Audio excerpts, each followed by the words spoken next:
Mesdames et messieurs, bonsoir et bienvenue dans ce journal en cette soirée du mercredi 12 juillet 2023. Tout de suite, dans les détails des informations de ce jour, page politique pour commencer. 200 millions d'arrières, c'est le montant de la caution nécessaire pour se présenter à la présidentielle. Les dépôts de candidature auprès de la Haute Cour constitutionnelle se feront du 26 août au 6 septembre et la campagne pour le premier tour se tiendra du 10 octobre au 8 novembre. Cela a été décidé lors du conseil du gouvernement qui s'est tenu hier. Les détails avec Ruth Christelle Rakout-Malal. Le conseil du gouvernement d'hier a validé les propositions de la CENI concernant les dates de l'élection présidentielle. Le premier tour se tiendra le 9 novembre à partir de 6h jusqu'à 17h et le second tour le 20 décembre de 6 à 17h. Ces journées sont décrétées chômées et payées. Le montant de la caution des candidats est fixé à 200 millions d'arrières, si cela était de 50 millions d'arrières depuis 2013. Cette caution sera remboursée aux candidats qui obtiennent plus de 10% au premier tour. Les dépôts de candidature auprès de la HCC se feront à partir du 23 août à 9h du matin jusqu'au 6 septembre à 18h. Un modèle publié par la CENI sera utilisé par tous les candidats selon les articles 8 et 10 de la loi organique 2018-009 du 11 mai 2018 pour cette candidature. La liste officielle sera publiée par la HCC le 9 septembre. Un bulletin unique sera utilisé suivant la liste des candidats après tirage au sort. La campagne électorale pour le premier tour débutera le mardi 10 octobre 2023 à 6h jusqu'au mercredi 8 novembre à minuit. Et en cas de second tour, elle se tiendra du 5 décembre 2023 à 6h jusqu'au 19 décembre à minuit. Une carte électorale dans la dimension est de 10 cm x 8,2 cm sera utilisée pour cette présidentielle selon l'article 45 de la loi organique 2018-008 du 11 mai 2018. Le parti politique TGV et les partisans du président de la République Andrade sont prêts à affronter le processus électoral si ce dernier annonce sa candidature pour le prochain mandat. Le secrétaire national du parti politique, Erassoua Marmak, a également déclaré que Andrade pourra se présenter sans problème s'il le souhaite, étant donné qu'il est né de père et de mère malagasy, donc 100% malagasy. L'opposition se trompe de débat si elle pense utiliser l'idée de la citoyenneté pour créer une polémique à l'approche des élections. Les détails avec Cécile Sylvain, Adriana Martina et Nzar Hadjiansu. Le président en exercice citera ses nombreuses réalisations durant son mandat s'il choisit de se présenter à l'élection présidentielle de cette année. Selon le parti TGV, presque tous les districts de Madagascar ont bénéficié des projets et des infrastructures initiés par le président de la République. Nul ne peut ignorer ce qu'il a accompli. Qu'en est-il du parti de l'opposition? C'est le fait de ne pas avoir de réponse à cette question qui les pousse à créer cette polémique sur la citoyenneté et l'impossibilité pour le président Andrade de se présenter à l'élection, souligne le secrétaire national du parti politique TGV. On connaît la date des élections, les règles du jeu ne changeront, elles seront similaires à celles appliquées lors de l'élection de 2018. La liste électorale a été entièrement revisée et rendue transparente et accessible au public. Les partis politiques sont-ils prêts? Pour le TGV et ses partisans, cela fait 5 ans qu'ils se sont préparés pour cette élection à travers le mode de fonctionnement et l'amélioration continue de la base.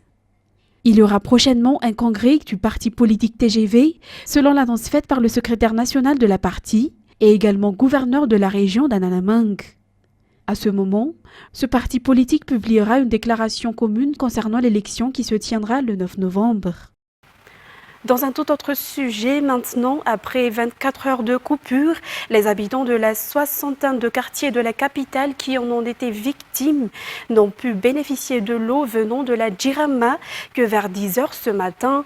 La coupure d'eau a été due à la détérioration des grands tuyaux au niveau d'un batrouk. De ce fait, il a dû être remplacé et les travaux ont duré plus de 24 heures selon les informations émanant de la Jirama.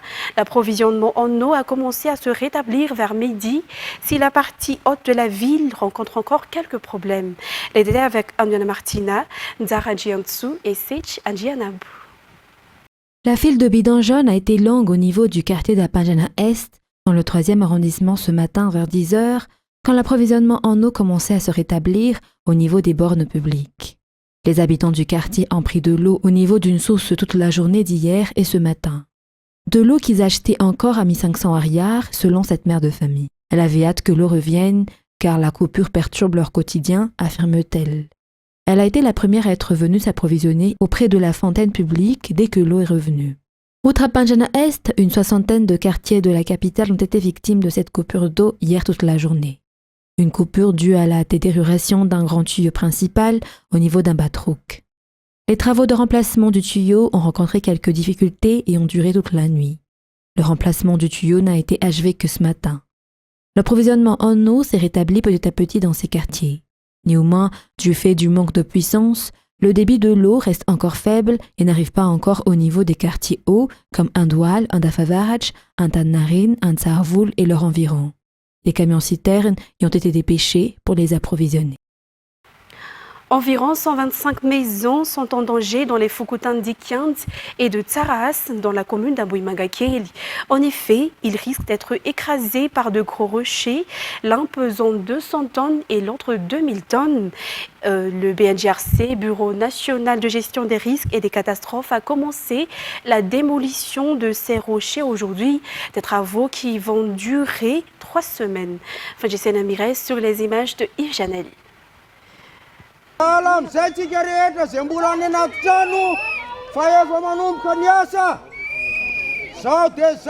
125 maisons occupées par 437 personnes dans les Fukutans d'Ikians et de Tsaras, commune d'Amboimagakeli, sont actuellement en danger. De gros rochers fissurés, l'un pesant 200 tonnes et l'autre 2000 tonnes, risquent de les écraser.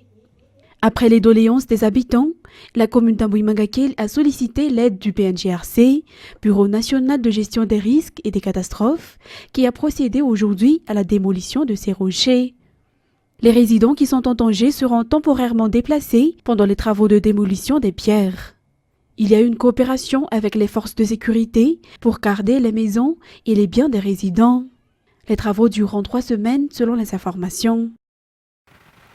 Concernant maintenant les actualités sportives, l'intervention 2022-2023 s'est déroulée ce jour à Gatsu après une interruption l'année dernière pour cause de réhabilitation des infrastructures.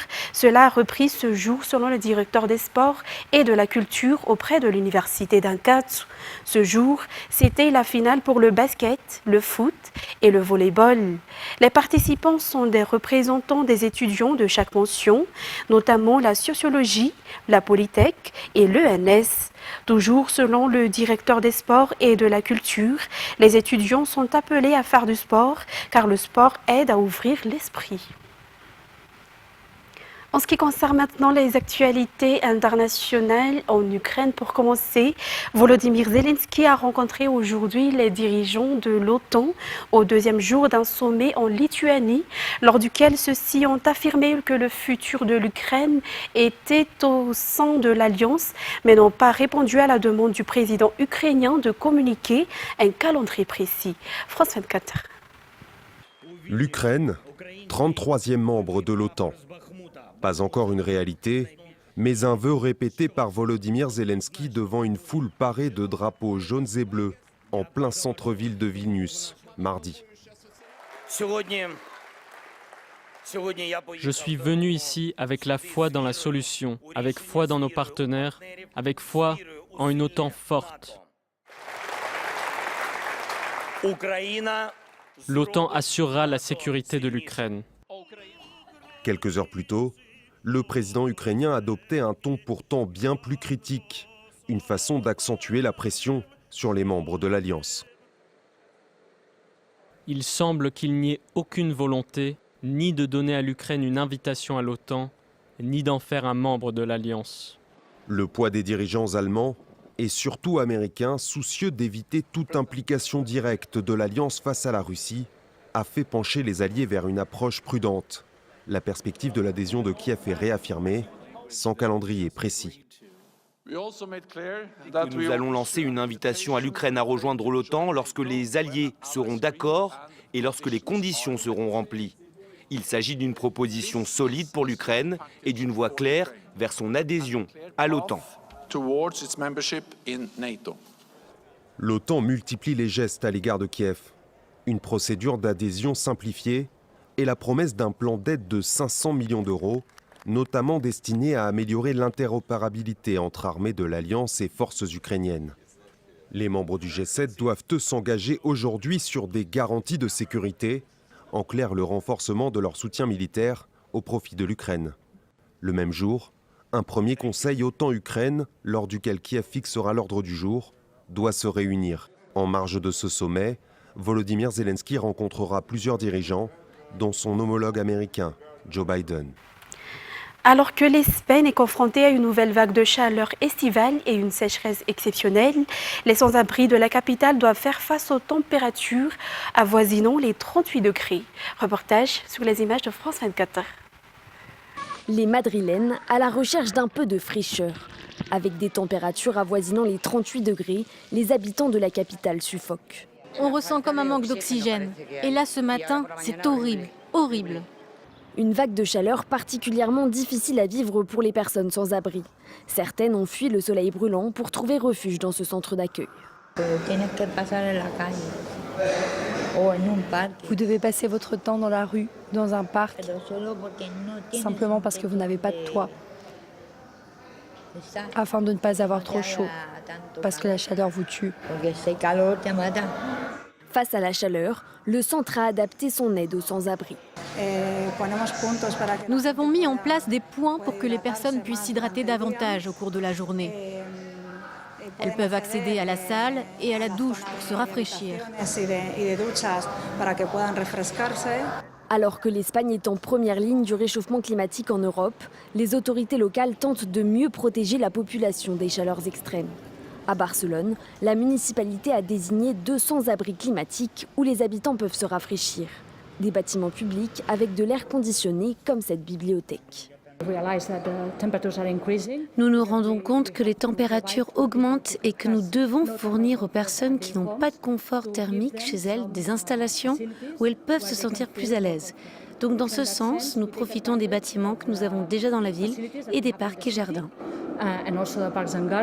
L'été dernier, les températures records en Espagne ont causé directement la mort de plus de 350 personnes et ont contribué à l'augmentation de 20% des décès enregistrés entre mai et août. Et pour terminer cette édition, Kinshasa, la capitale congolaise, est en ébullition à moins de 2 semaines du coup d'envoi des 9e Jeux de la francophonie prévus du 28 juillet au 6 août. Un événement que les sportifs des pays francophones attendent avec impatience. Mais certaines délégations ont déjà annoncé réduire leur participation aux Jeux de la francophone. France 24. C'est un chantier gigantesque au cœur de Kinshasa. Le compte à rebours est lancé. Les Jeux de la francophonie s'ouvriront dans moins de 2 semaines. Si 2 gymnases sont sortis de terre, il reste encore beaucoup à faire. Un défi, mais aucune raison de s'inquiéter pour autant. Le bâtiment est quasiment terminé, ils sont juste en train de faire le dernier nettoyage. Donc ici, il y aura les entraînements de basketball. Si à l'extérieur, les ouvriers s'affairent, à l'intérieur, dernier coup de chiffon et place au sport. Des sportifs d'Angola et du Congo voisin sont venus pour la toute première compétition de judo. Ça, c'est le combat de préparation. Tout est impeccable. Ici, cet entraînement est pris très au sérieux. Les entraîneurs donnent leurs derniers conseils avant le combat sur un tatami flambant neuf. L'endroit, c'est bon. Et je sais que l'Afrique, on est un peu en retard. Nos infrastructures sont en retard, mais avec le temps, déjà là, c'est bon. Des infrastructures qui sont au cœur de la polémique, certaines de ces installations étant jugées défectueuses. Des problèmes aussi de banditisme à Kinshasa ont poussé certaines délégations comme le Canada et la France à réduire, voire annuler leur participation à ces Jeux. Un coup dur, mais les autorités congolaises, elles, se défendent. C'est un grand rendez-vous et que tous les pays francophones devraient y répondre, comme c'est le cas d'ailleurs lorsque les Jeux se passent ailleurs, pour témoigner cette fois-là la solidarité au peuple congolais. Et les dispositions sont prises pour à la fois pour assurer la sécurité, la bonne prise en charge médicale. Au total, plus de 3000 jeunes athlètes et artistes venus d'une quarantaine de pays sont attendus à Kinshasa pour le top départ des 9e Jeux de la francophonie. L'actualité en... Chers téléspectateurs, c'est ainsi que prend fin cette édition. Nous vous remercions de l'avoir suivi jusqu'à son terme. Tout de suite après, vous allez suivre la série Dynastie. Quant à moi, je vous donne rendez-vous pour une autre fois pour de nouvelles actualités. Au revoir.